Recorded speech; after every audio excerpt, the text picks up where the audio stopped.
Então, nós falamos aí sobre a primeira chama, foi o Espírito de Deus, né? Tratamos sobre a igreja de Éfeso, e agora nós estamos tratando aí, vamos tratar hoje, vamos iniciar aí a segunda chama, que é a chama de sabedoria, né? Que está lá em Isaías. Vamos abrir lá em Isaías capítulo 11, não custa a gente abrir rapidinho?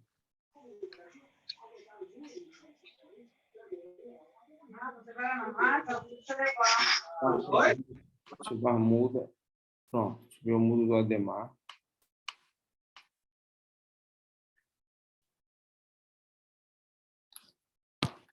Isaías 11.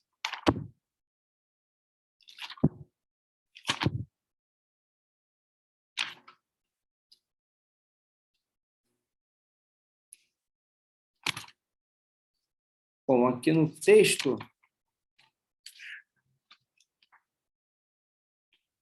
que diz o seguinte, versículo 1 e 2, diz assim: um ramo sairá do trono de Jessé, um rebanho brotará de suas raízes, se referindo então quem? A descendência do rei Davi, né? Jessé, que era pai de Davi, não é isso?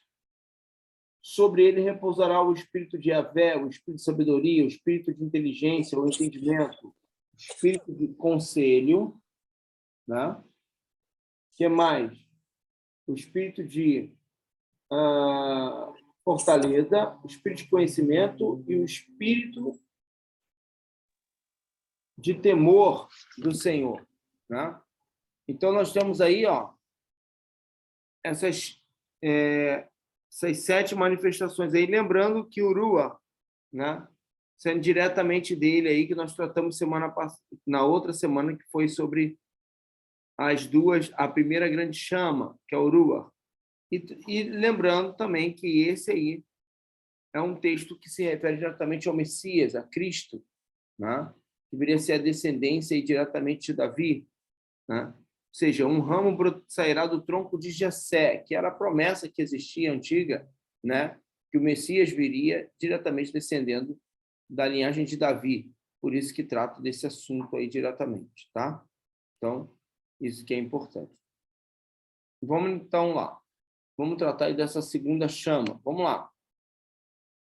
Para isso, nós tratamos de Apocalipse capítulo 2, sobre a igreja de Éfeso na primeira chama. Então, agora nós vamos voltar para Apocalipse capítulo 2 e vamos tratar aí da segunda igreja da Ásia. Apocalipse capítulo 2, versículo do 8 ao 11, tá? Vamos lá, pessoal? Apocalipse 2, versículo do 8 ao 11.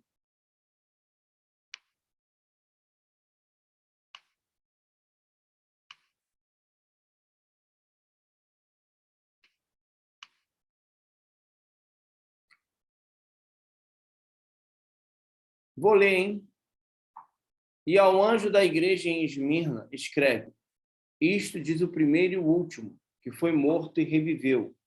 Conheço tuas obras, e tribulação, e pobreza, mas tu és rico. Atente para essa parte do texto. Conheço tuas obras, a tribulação e pobreza, porém tu és rico. E a blasfêmia dos que se dizem judeus e não são, mas são da sinagoga de Satanás. Nada temas das coisas que hás de padecer.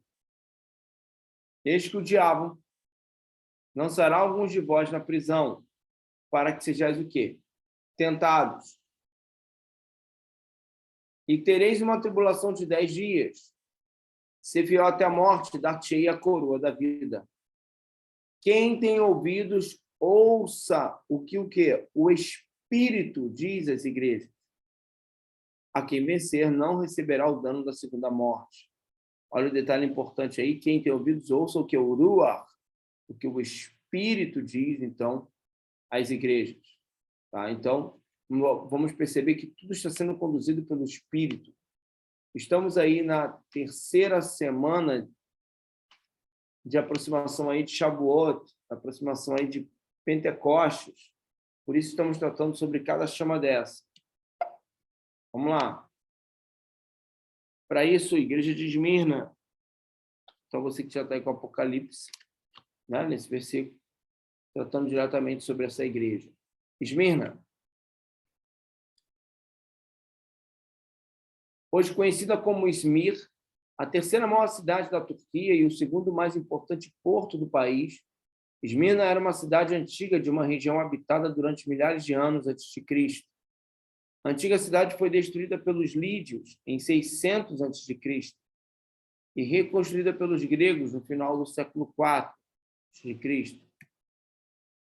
A cidade ganhou nova vida e pôde ser descrita como uma cidade que morreu e tornou a viver. Durante o domínio romano, Esmirna se tornou um centro de idolatria oficial, conhecida como guardião do templo, do grego Neócoros, ou Neocoros. Foi a primeira cidade da Ásia a construir um templo para a adoração da cidade de Roma, conhecida como deusa, em 195 a.C. Em 26 depois de Cristo, foi escolhida como o local do templo do imperador Tibério. Ali também foram descobertas imagens na praça principal da cidade de Poseidon, deus grego do mar, e Deméter, a deusa grega da ceifa e da terra.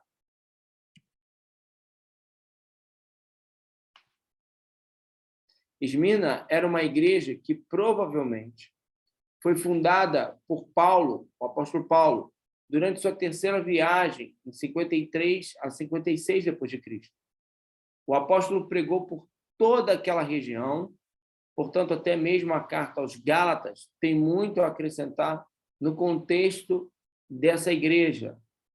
Por quê? Porque justamente eles estavam na região da Galácia. Eles sofriam bastante com a perseguição romana. A exemplo disso, temos o bispo Policarpo, que foi martirizado em 155 depois de Cristo. Em resposta às ameaças dos romanos, Policarpo disse o seguinte: ameaça-me com um fogo que pode durar 1 hora, e então se extingue, mas você ignora o fogo do julgamento vindouro e a punição eterna reservada para os ímpios. Então, por que estás demorando? Faça logo sua vontade. Policarpo de Esmirna. Aí, um texto histórico sobre as palavras do Policarpo, desse bispo da região, que é então martirizado. Contra quem Esmirna tinha que guerrear?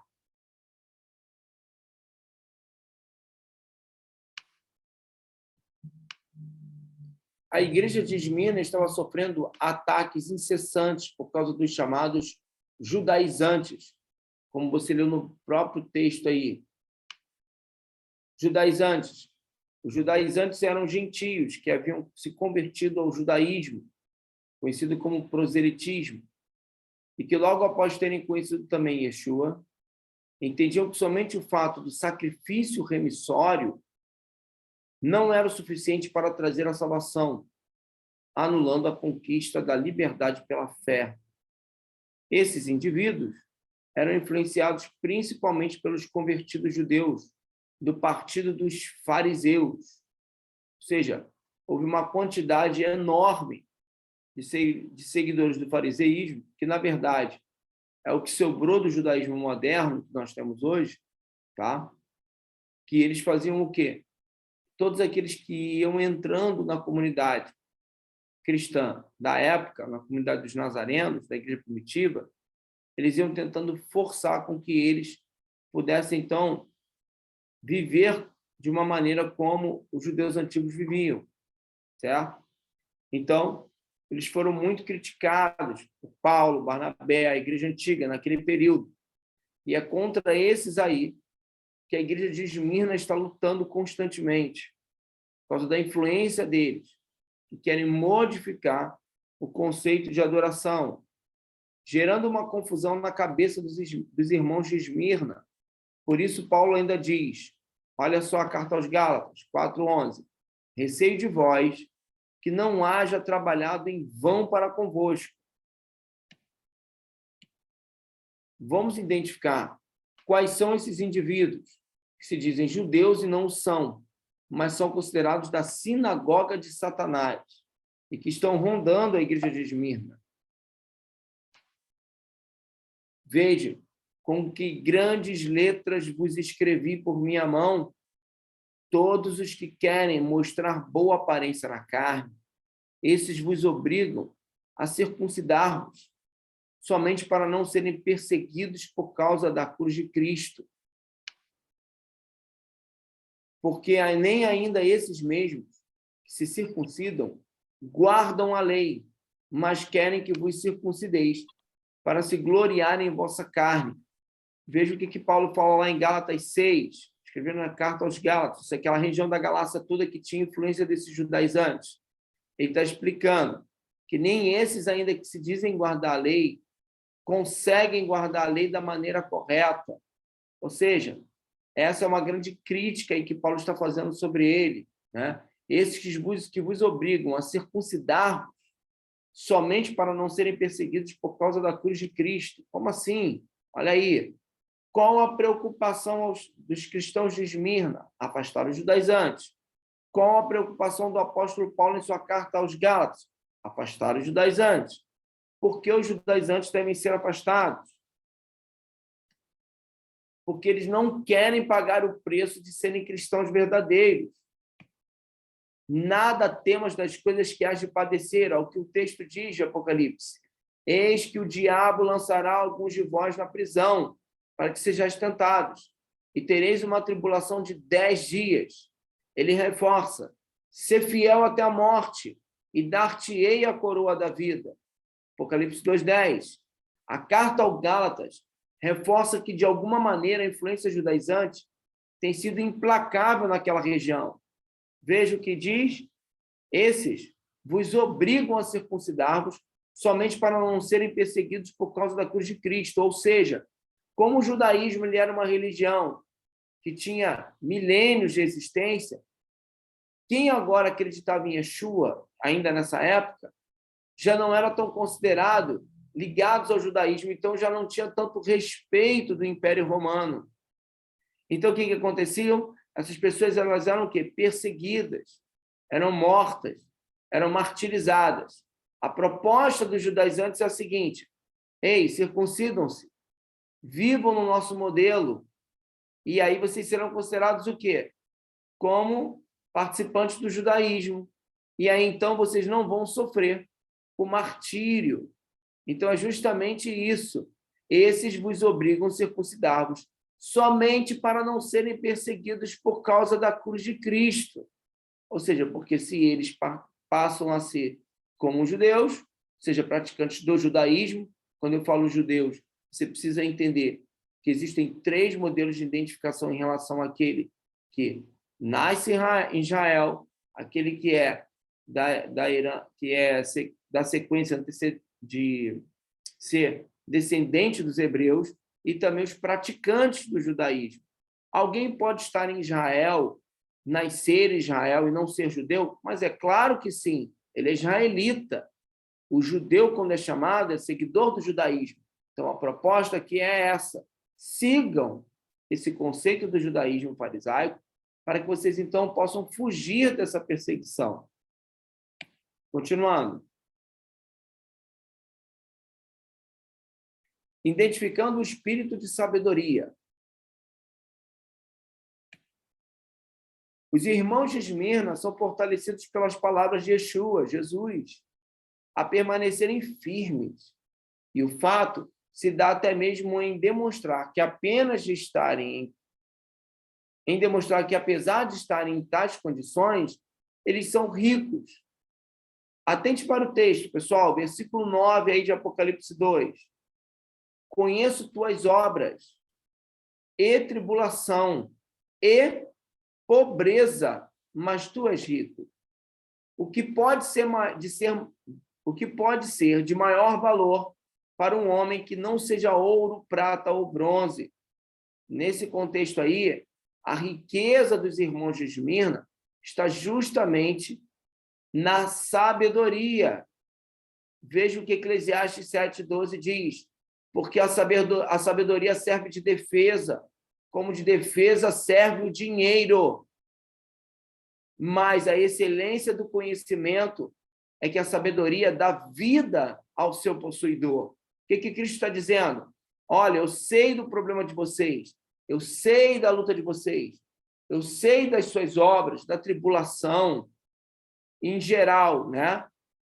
E da pobreza em si mesmo que vocês têm, por não conseguirem viver direito na região de Esmirna. Porém, vocês são muito ricos. E por quê? Porque vocês têm o espírito de sabedoria sobre vocês.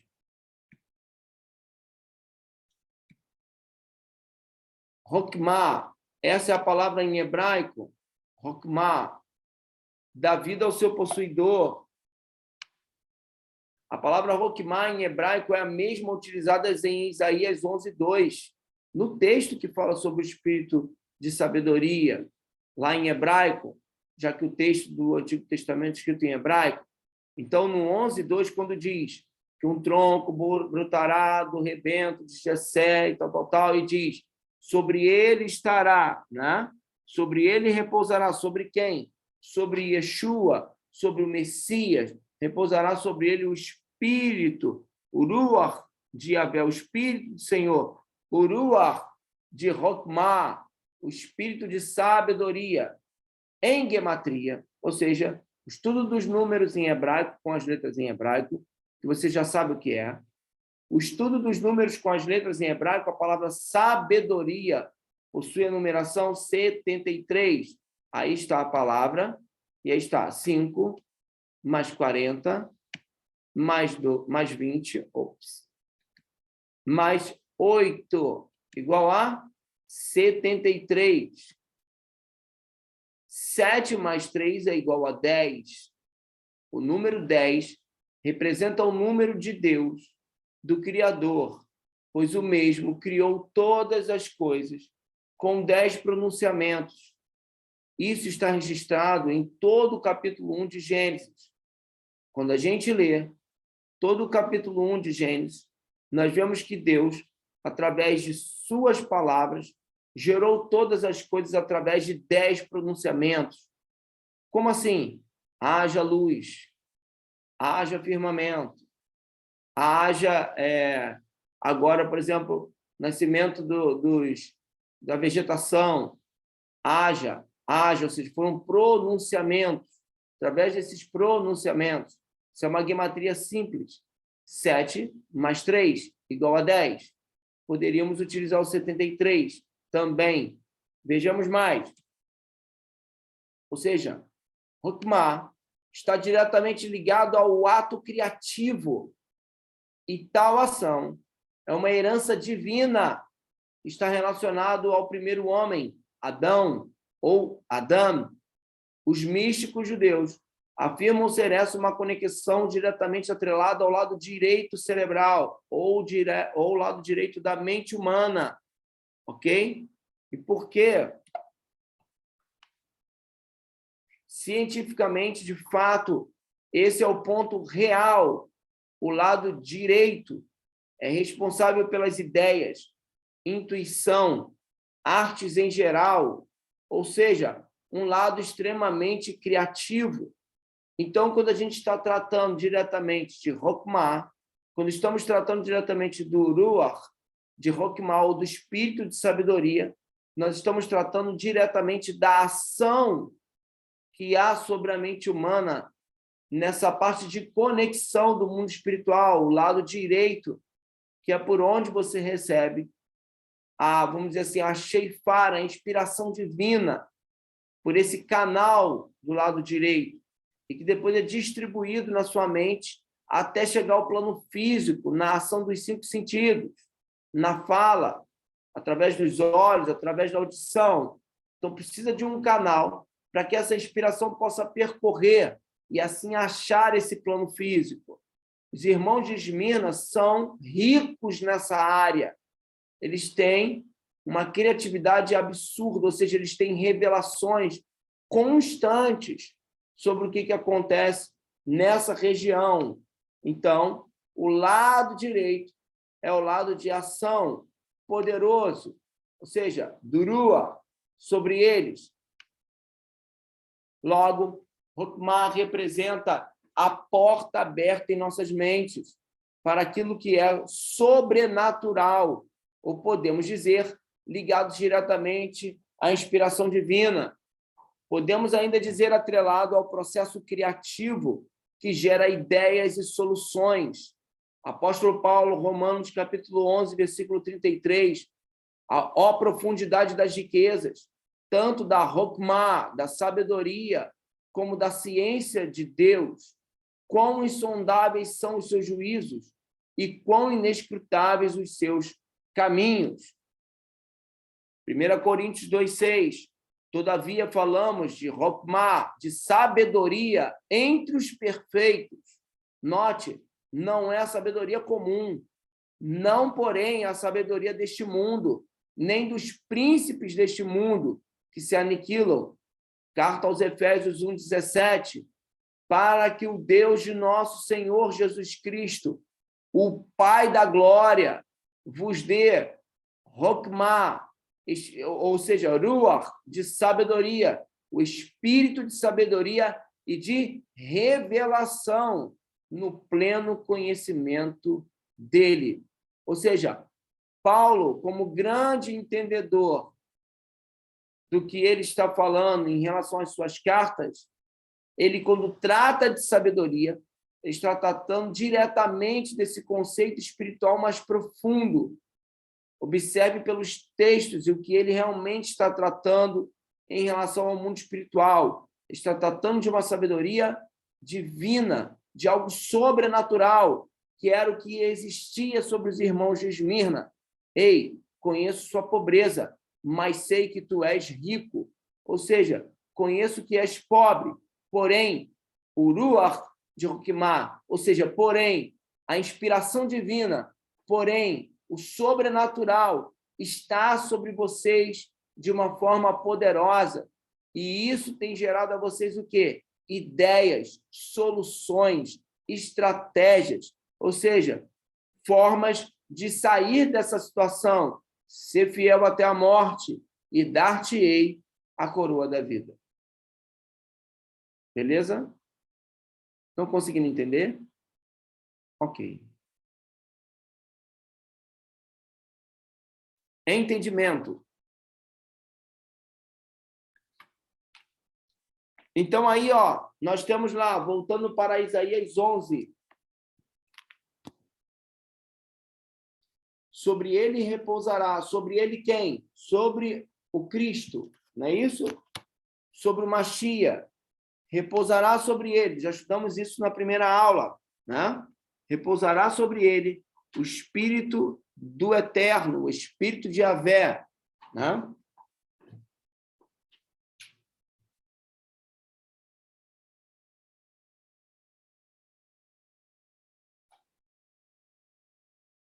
Que é justamente esse aqui, ó. Deixa eu ver se eu consigo abrir a câmera aqui para ajudar a mostrar.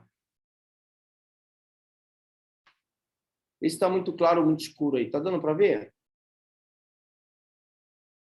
Que é justamente esse aqui, ó, o Ruach, certo? O Espírito do Senhor, o Ruach, sabedoria, que sai do Ruach, ok? Mas que faz parte do Espírito, né? No sentido geral, podemos dizer assim. Aí nós temos aqui Ruach, Hokmah, ou seja, o lado direito, perceba, tá? O seu lado direito, que é o lado criativo, e temos agora o entendimento, o lado esquerdo, tá? Então vamos pensar assim: centro, de onde desce, ó, acima, tá vendo? Ruach, que coordena todas as outras chamas, porque todas as outras chamas são acesas a partir da chama principal, a partir da chama central. Ou seja, então nós temos aí, ó, semanas, né, até Shavuot, para sermos o quê? Trabalhados em Hokmah, ou seja, sabedoria, ou seja, criatividade, certo? Essa semana, então, semana de criatividade, semana de inspiração, semana de revelação, certo? E vamos trabalhar agora o entendimento. Então, essa semana, vamos tratar de sabedoria e entendimento. Por isso, nós vamos tratar de 2 chamas cada semana que estivermos juntos, tá? Vamos lá.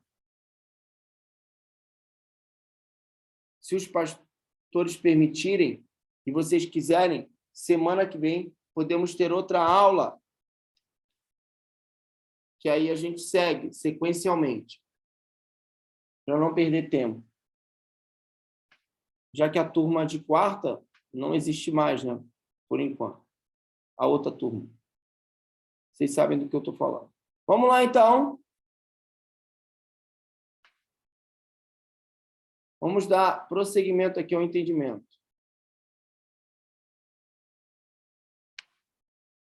Agora, qual a igreja? É só seguir a sequência. A igreja agora, para o entendimento, é Pérgamo. Ok? Vamos lá, na sequência aí, ó. Capítulo 2, do versículo 12 ao 17. Apocalipse 2, versículo 12 ao 17.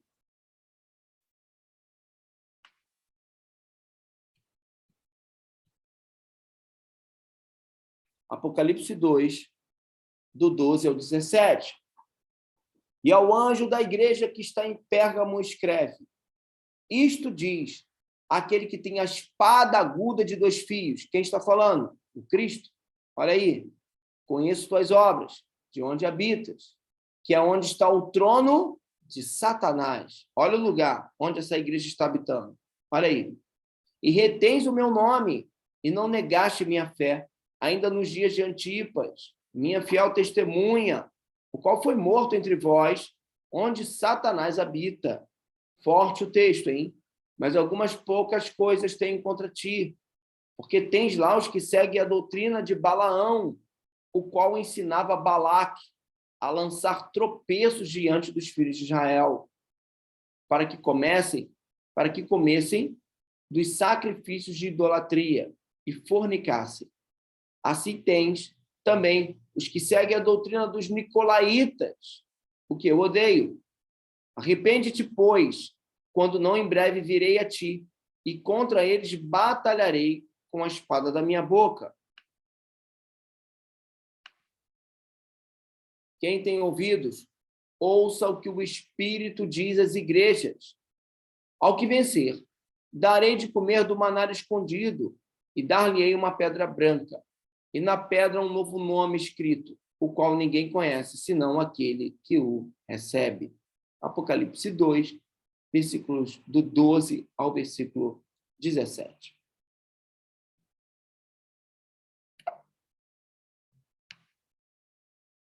Trono de Satanás. Vamos entender melhor o que João escreve aí, quer dizer, a carta escrita de Cristo, né? Acerca das igrejas, dessa igreja em particular, que é a igreja de Pérgamo, e entender por que ela fala sobre o trono de Satanás. Vamos lá. Pérgamo era a cidade mais importante da Ásia para o Império Romano, pois se tratava do centro político de toda a Ásia Menor. Preste atenção nisso para você entender. A antiga Pérgamo possuía uma acrópolis, construída nos moldes da Acrópolis de Atenas. Acrópole era o nome dado a todas as cidades gregas construídas no alto de uma grande rocha. A cidade teve tanta importância como centro cultural greco-romano, que a biblioteca, que possuía cerca de 200 mil livros, só perdia a importância para a biblioteca de Alexandria, no Egito, né, que era a mais importante da época, que foi fundada por Alexandre o Grande. Pérgamo possuía diversos templos, já que o politeísmo era praticado. Os mais famosos eram os templos dedicados a Atenas e Zeus, e ainda aos imperadores romanos. Se destacava, pessoal, olha aí, o grande altar de Zeus, tá? Isso aí é uma foto, tá? Descoberto por Roman em 1871. As diversas partes foram levadas a Berlim em 1886 e reconstituídas no Museu de Pérgamo. Quando você tiver aí a graça de viajar para Israel, se houver uma parada em Berlim, você vai lá e veja isso de perto, porque é exatamente assim como era Pérgamo, justamente essa região aí, tá? Quando Apocalipse está citando o trono de Satanás em Pérgamo, ela está citando justamente o trono de Zeus. Que trono é esse? Esse que foi descoberto e levado para Berlim. Existia ainda em Pérgamo um centro de tratamento médico oferecido ao deus serpente Asclépio. Essa divindade grega era responsável em fornecer diagnósticos através de sonhos. Você já viu o símbolo da medicina? Que é uma serpente, justamente apontando para esse deus grego. Os pacientes tomavam um sedativo e diversas serpentes eram liberadas para perambular entre os corpos no chão. Caso a serpente parasse em cima de alguém, era um sinal que o poder de cura estava sendo realizado naquele momento. É nesse período que aparece o bispo de Pérgamo, preste atenção, levantado pelo então apóstolo João, chamado Antipas, que Cristo cita no texto da carta. Antipas se opõe a todo tipo de paganismo e começa a prejudicar os sacerdotes de Asclépio, o deus serpente.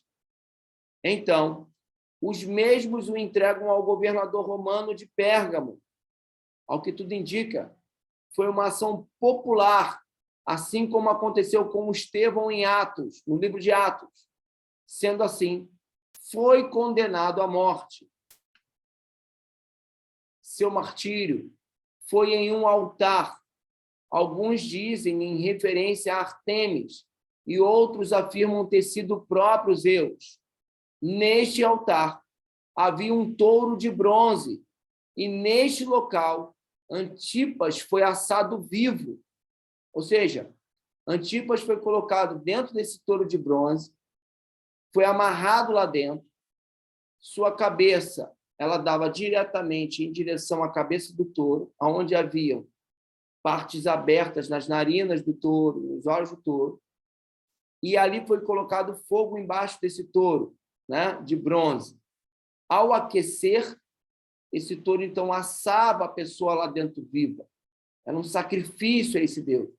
E aí a pessoa, com seus gritos, parecia que o touro estava vivo, porque a pessoa começava a gritar de dor e aí imaginava-se como se estivesse vivo. Agora, note que interessante. Cristo, lá na citação de Apocalipse, aí, a partir do capítulo 2, sobre a igreja de Pérgamo, ele diz o quê? Olha só, sobre Antipas.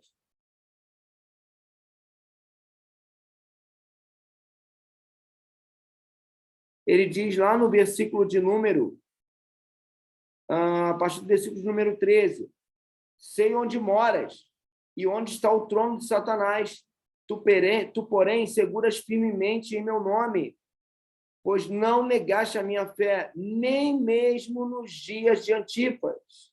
Veja, o que faz Cristo, ei, pessoal, Jesus, no caso, né, Yeshua, ele está aparecendo em visão a João no mundo espiritual. O que faz, né, Yeshua citar o nome de Antipas no mundo espiritual? Isso é muito forte.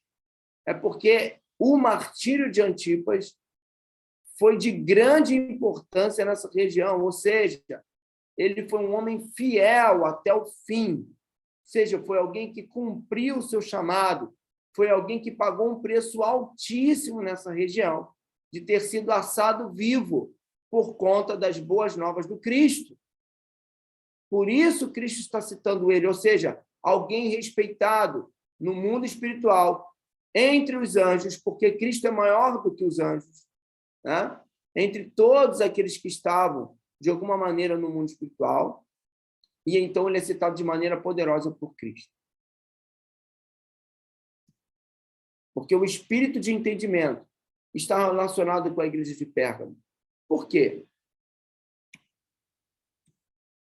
Pérgamo e o ensino. Porque tens lá os que seguem a doutrina de Balaão. No grego, assim está escrito, da mesma maneira do versículo seguinte, os que seguem a doutrina dos nicolaítas. Ensino, doutrina, o que é ensinado, didático, a palavra grega. A diferença de uma para outra, a outra, em relação aos nicolaítas, tem ainda mais duas letrinhas no fim diferentes, que significa instruir, transmitir conhecimento, divulgar informação, ensino, doutrina, o que é ensinado, instruir, transmitir conhecimento, divulgar informação. Porque tem lá os que seguem a doutrina, tem lá os que seguem o ensino, o que é ensinado, instruem, não somente instruem, como também transmitem o conhecimento e divulgam a informação. Portanto, nesse contexto, eles não somente aprendiam com o quê? Com a doutrina de Balaão e a doutrina dos nicolaítas, mas também ensinavam esses erros. Ok? Então, não era só pelo fato de que seguiam a doutrina, mas eles também transmitiam essa doutrina. É justamente o ponto-chave. Doutrina sempre estará ligado, didático, no grego, a ensino, e ensino a entendimento. Por isso, o espírito de entendimento é quem está denunciando isso para Cristo. O ensino está ligado ao conceito de entender para exercer prática. É justamente o entendimento que tem uma película mais profunda acerca da real percepção na Escritura. Ela constantemente irá apontar para o estágio da mente referente à razão. E isso aprendemos lá no início da Bíblia hebraica.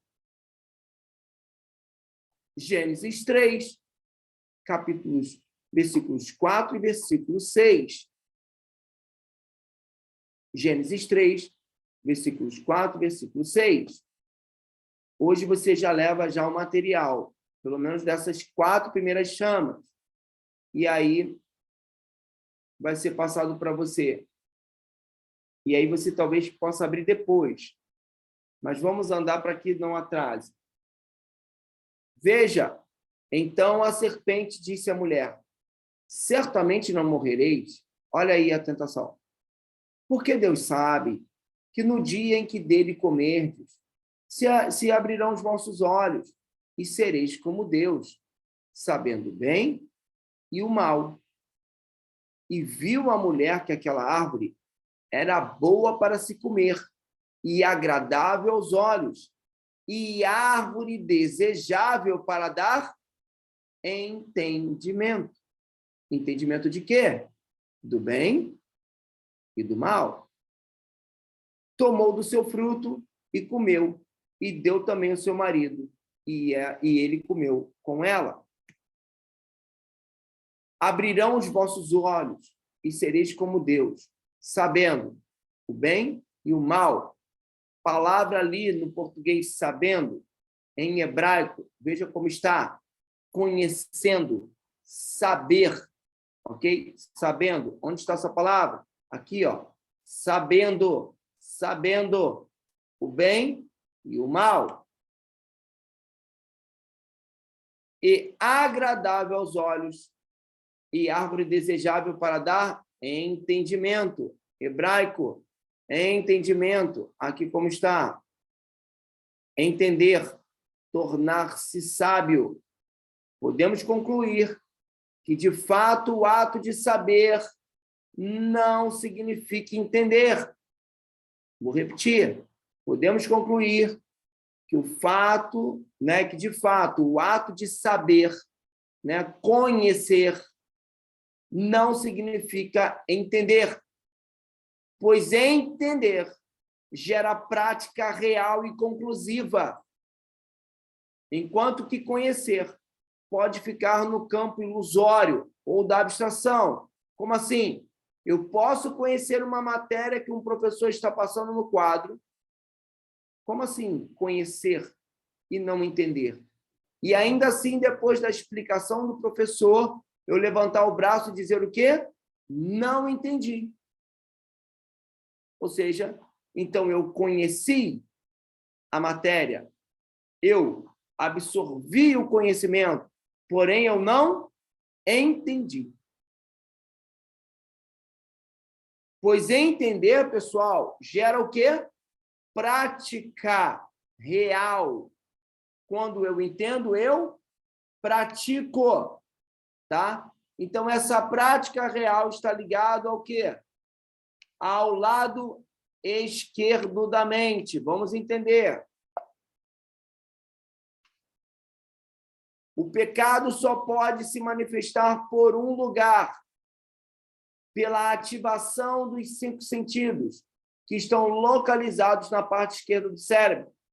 O pecado, para tomar forma real, passa pelo entendimento. Ou seja, alguém que peca, certo? Ela deve entender a ação que ela está praticando. Ou seja, ela peca entendendo. Ela absorveu o conhecimento e entendeu. O lado esquerdo trabalha justamente nessa área, com os 5 sentidos. Quais são os 5 sentidos? Né? Visão, paladar, audição, tato, não é isso? Visão, paladar, tato, audição. Se você olhar, todos os 5 sentidos são responsáveis pela ação de pecado na sua vida, no cotidiano. Tato, onde eu toco, onde eu piso, o que eu escuto, o que eu falo, o que eu vejo. Ok?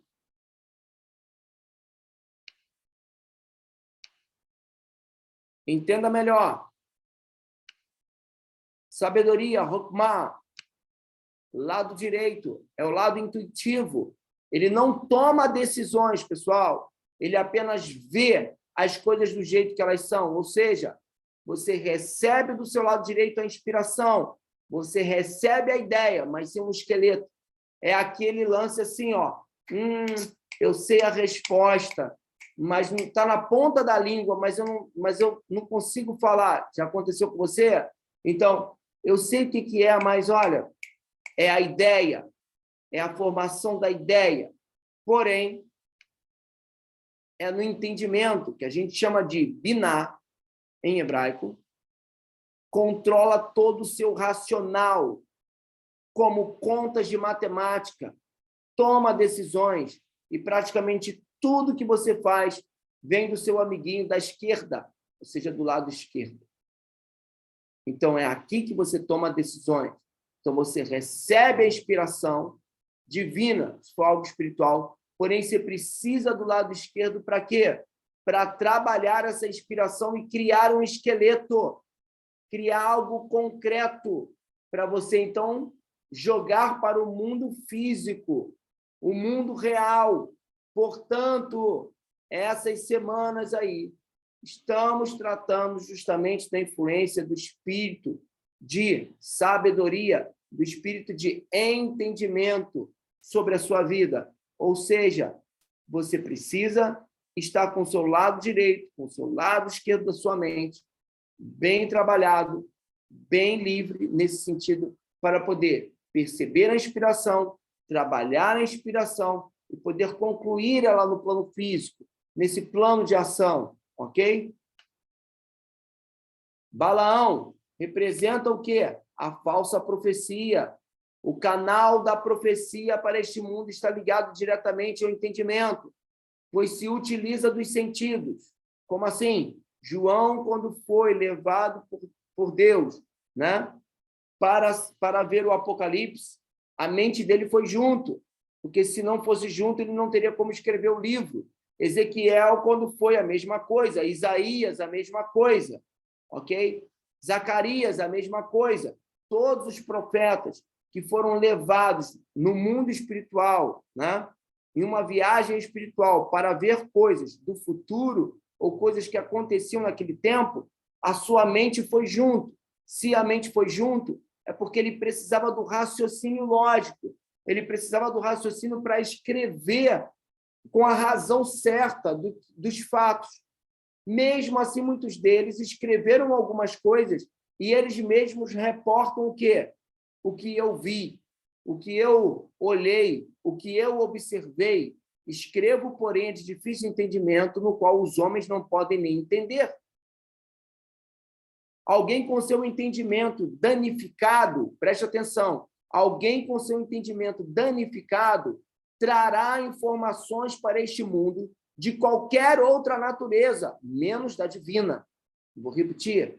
Alguém com seu entendimento danificado trará informações para este mundo de qualquer outra natureza, menos da divina, mas ainda assim vai afirmar que é divina. Ok? A pessoa vai dizer, Deus disse, Deus está falando, Deus, cuidado com o nome de Deus em vão. Ok, pessoal? Então, afirmações assim devem se ter muito respeito, muita, vamos dizer assim, muita realidade espiritual, né? Daquilo realmente que está acontecendo. Passou por Roquimar, revelação, veio do mundo espiritual, entrou no entendimento, foi trabalhado. Lembrando a você que ainda temos mais 4 chamas. Nós vamos linkar, olha só, conselho está ligado a Roquimar, fortaleza está ligado a entendimento, está ligado a Biná. São 2 outras chamas que estão ligadas diretamente a essas 2 chamas, certo? Conselhos divinos, conselhos espirituais, Roquimar, fortaleza, entendimento. Para você ser forte, você precisa de decisões. Para você ser forte, você precisa tomar decisões e com a razão, ok? Para arrancar forças de onde não tem, lá de dentro de você, você precisa decidir fazer isso. Para sair de uma situação de luta espiritual ou até mesmo de doenças psicossomáticas, você precisa tomar decisões, você precisa sair para fora. E para isso você precisa arranjar forças de onde não tem naturalmente. É por isso que entra a fortaleza junto com o entendimento, porque eu entendo que essa situação em que eu vivo, essa situação em que eu estou, eu não posso mais permanecer, eu preciso sair dela, eu preciso avançar contra ela, então eu preciso tomar uma decisão importante, e isso é feito com razão, entendimento. Estou falando demais? Então tá bom. Continuando, Nicolaítas. A igreja de Éfeso é enaltecida por odiar os feitos dos nicolaítas. E a igreja de Pérgamo é acusada de abrigar aqueles que têm as doutrinas deles, ou seja, dos nicolaítas. Os nicolaítas eram uma seita que defendia a troca de casais e a poligamia. Nico significa conquistar em grego, e laita ou laíta significa pessoas ou povo.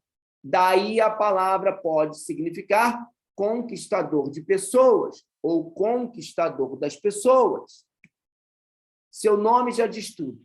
Se utilizavam de sua persuasão e manipulação para projetar confusão na mente dos nazarenos, ou da igreja primitiva, da época, fazendo com que praticassem tais atos e achassem normal o pecado, ou seja, conquistadores de pessoas. Como se conquista as pessoas? Pelo entendimento, que é a área, que é a porta de ação para o pecado no plano físico, através dos 5 sentidos. Ok? Uma pessoa sem entendimento seria uma pessoa incompleta, podemos dizer. Paulo relata em Efésios 4:18 o seguinte: entenebrecidos no entendimento, separados da vida de Deus pela ignorância que há neles, pela dureza do seu coração. Os olhos do homem sábio estão na sua cabeça, mas o louco anda em trevas.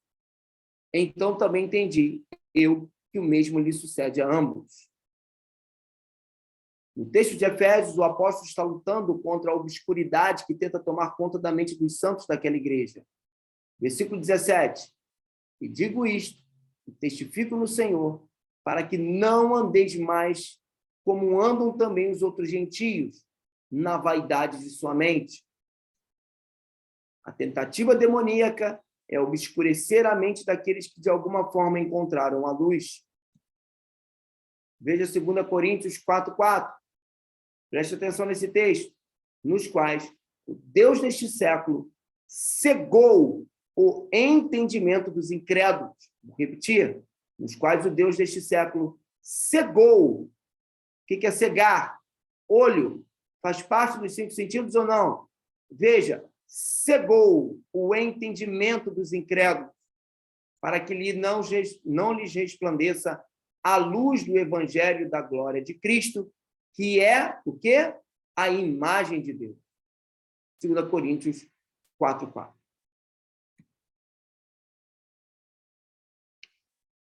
Por ser um entendimento humano, o reator das decisões é ali, pessoal, que ocorrem as chamadas guerras espirituais mais fortes. Porque as armas da nossa milícia, preste atenção, não são carnais, mas sim poderosas em Deus para a destruição das fortalezas. Destruindo, olha aí, os conselhos e toda a altivez que se levanta contra o conhecimento de Deus e levando cativo todo o entendimento à obediência de Cristo. 2 Coríntios 10:4, versículo 5, é onde acontecem as maiores batalhas. Quando nós falamos do macro, que é o mundo espiritual total, ou seja, no mundo espiritual, como Paulo disse, conheço um homem que no corpo ou fora do corpo, não sei dizer, foi ao terceiro céu. Ele está falando de áreas espirituais sublimes, ok? Então, que Paulo visitou e que João também visitou, por estar justamente aí escrevendo todas as visões do Apocalipse. Ou seja, são áreas celestiais, tá? Em algumas áreas celestiais, que numa outra oportunidade, quando estivermos bem aprofundados, podemos estudar, que são os mundos superiores, aponta diretamente para essas áreas, agora no micro, na mente humana. Então, o entendimento está ligado diretamente a uma região onde há diversos níveis de anjos, de batalha, querubins, arcanjos, anjos que batalham constantemente. E é justamente nesse lado esquerdo da sua mente onde existem as maiores batalhas no mundo espiritual. Para quê? Para que seu entendimento seja levado o quê? Cativo à obediência de Cristo. Está aí, para que seu entendimento seja levado cativo à obediência de Cristo. Portanto, não é uma área fácil, pessoal. É uma área difícil, porque esta é a aliança que depois daqueles dias farei com a casa de Israel, diz o Senhor. Porei minhas leis no seu entendimento, ou seja, na prática, e em seu coração as escreverei. Eu lhes serei por Deus e eles me serão por povo. Carta aos Hebreus, capítulo 8, versículo de número 10. Ok? Desculpem o atraso. Tive um problema de internet aí, mas eu entrei faltando alguns minutos. Ok? Então, áreas que devemos cuidar. Trazendo aqui de novo o câmera para você matar isso aí, ó. Ruach, ok? Ruach, sabedoria, entendimento. Então, de onde vem a ação espiritual? Então, o Ruach, o Espírito de... Veja Cristo, o Espírito, o Ruach de Deus está sobre mim. Porque me fez o quê? A falar aos cativos, a libertar, quer dizer, a libertar os cativos, estavam presos em prisões, né? A pregoar o ano aceitável do Senhor. Ruach, Espírito, né? Hokmah, sabedoria, revelação. Está precisando de revelação? Hokmah. Está precisando de gerar coisas novas? Está precisando de um tempo novo na sua vida? Está precisando avançar vamos dizer assim, em coisas que possam vir do mundo espiritual, dentro do seu ministério, dentro da sua casa, dentro da sua família, dentro do seu trabalho. Eu quero inspirações divinas, eu quero algo profundo, eu quero algo especial do mundo espiritual, sobrenatural. Uma revelação. Só que ela não trabalha sozinha. Você pode estar acumulado de revelações do lado direito, só que você não passa para o lado esquerdo para entender. Você não forma um esqueleto. Você não trabalha com a razão. Você é muito espiritual. Você é muito espiritual demais, tá? Se você é espiritual demais, você acaba não tendo a razão. Você precisa do equilíbrio. Precisa do equilíbrio. Precisa do entendimento. Precisa da razão. Às vezes você também é racional demais. Você toma muitas decisões aflorado, sem orar, sem buscar, sem trazer do mundo espiritual as inspirações e as revelações. Conclusão, suas decisões são decisões. São apenas decisões. E decisões suas. Então, você toma muitas decisões. Porém, também não deve ficar orando 50 anos para tomar uma decisão. Então, precisa de quê? De equilíbrio. Ok? Beleza? Então, é isso, pessoal. Obrigado, pastores. Obrigado a todos. Essa, então, é a nossa semana.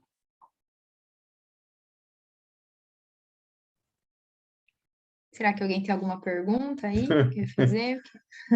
Não sei. Será? Eu só sei que eu já identifiquei que aqui em casa eu sou mais do entendimento, o Leandro mais da sabedoria.